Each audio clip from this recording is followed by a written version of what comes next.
નમસ્કાર વિદ્યાર્થી મિત્રો, સ્વાગત છે તમારું તમારી પોતાની યુટ્યુબ ચેનલ માય ટીચિંગ ક્લાસમાં।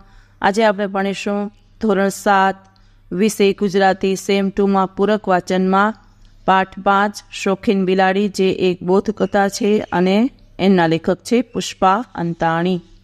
પ્રશ્ન પહેલો છે વિદ્યાર્થી મિત્રો, એક એક વાક્યમાં ઉત્તર લખો। જો દામજી દરજી સ્વભાવે કેવો હતો તો લખો દામજી દરજી સ્વભાવે ભલો અને દયાળુ હતો। બીજું, બજારમાં કોનો ત્રાસ બહુ વધી ગયો હતો, લખો બજારમાં ઉંદરોનો ત્રાસ બહુ વધી ગયો હતો। ત્રીજું, ચેન્તી જૂતાવાળાએ બિલ્લીને શું આપ્યું, લખો ચેન્તી જૂતાવાળાએ બિલ્લીને સેન્ડલ આપ્યા।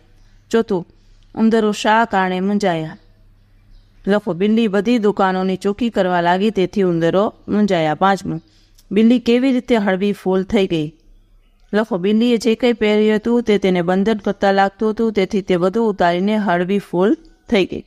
હવે બીજો પ્રશ્ન છે, નીચેના પ્રશ્નના ઉત્તર લખો। એમાં જુઓ, દામજીએ બિલાડીને કયું કામ સોંપ્યું, તેણે બિલાડીને શું કહ્યું, તો લખો દામજીએ બિલાડીને ઉંદરોનો ત્રાસ દૂર કરવાનું કામ સોંપ્યું।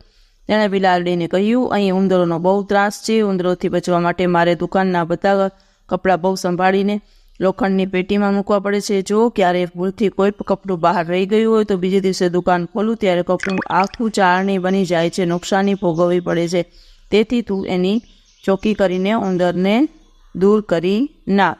ચાલો હવે ત્રીજું છે, જોડણી સુધારીને લખો નુકસાન, પછી સ્વાભિમાની અને સિલાઈ। પ્રશ્ન નંબર 4 છે, બબે સમાનાર્થી શબ્દ, તો દયાળુ એમાં લખો કૃપાળુ અને કરુણાવાન। પછી આંખ તો નેત્ર અને નયન। પછી ખેલ તો કે રમત અને ક્રીડા। ત્રાસ તો કે જુલમ અને પજવણી। પછી છે વિરોધી, સ્વાર્થ તો કે પરમાર્થ, નુકસાન તો કે ફાયદો, પ્રેમ તો કે તિરસ્કાર। પછી શબ્દકોશના ક્રમમાં લખો, દૂર, નુકસાન, બંધન, શરત અને શોક।